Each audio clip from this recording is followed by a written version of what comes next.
Hello மக்களே, இன்றைக்கி ஒரு சூப்பர் வீடியோட வந்திருக்கோம். அது என்னென்னு பார்த்தீங்கன்னா, இன்றைக்கி சப்போட்டா காய் மரத்தை தான் வீடியோ எடுத்துகிட்ருக்கோம். நம்ம பக்கத்தில் பார்த்திங்கன்னா ஒரு தோட்டம் இருந்துச்சு. அந்த தோட்டத்தில் சப்போட்டா காய் விற்கிறோம், வரீங்களா வாங்க அப்படின்னு கேட்டாங்க. ஓகே, நாங்கள் வாங்கிடுறோம் அப்படின்னோம். சரி, இது என்ன பழமானு கேட்டிருக்கு. பழம்லாம் இல்லைப்பா, காய் தான் நல்லா செகந்து வந்துருச்சு. நீங்கள் பறிச்சுட்டு போய் 2 நாள் 3 நாள் வீட்டில் வச்சிங்கன்னா பழுத்துரும் அப்படின்னு சொன்னாங்க. ஓகே, கடைங்களில் வாங்கிட்டு வரதெல்லாம் நேச்சுரலாக பழுக்குதான்னு தெரியல.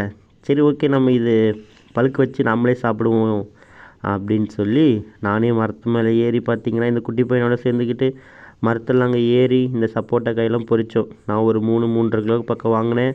என் கூட வந்த அண்ணா பார்த்திங்கன்னா அவரு ஒரு 2 கிலோ பக்கம் வாங்கினார். எல்லாமே ரொம்ப குறைஞ்ச ரேட்டில் தான் வாங்கினோம். வாங்கிட்டு வந்து இப்போ பழுக்க வச்சு நாங்கள் வீட்டில் ஒன்று ஒன்றா சாப்பிட்றோமே. உங்களுக்கும் இந்த மாதிரி சப்போட்டா காய் வேணும்னா நீங்கள் சொல்லுங்கள். இல்லைன்னா உங்கள் வீட்டு பக்கத்தில் சப்போட்டா காய் இருந்தால் இந்த மாதிரி பறித்து வச்சு நீங்கள் சாப்பிடுங்க.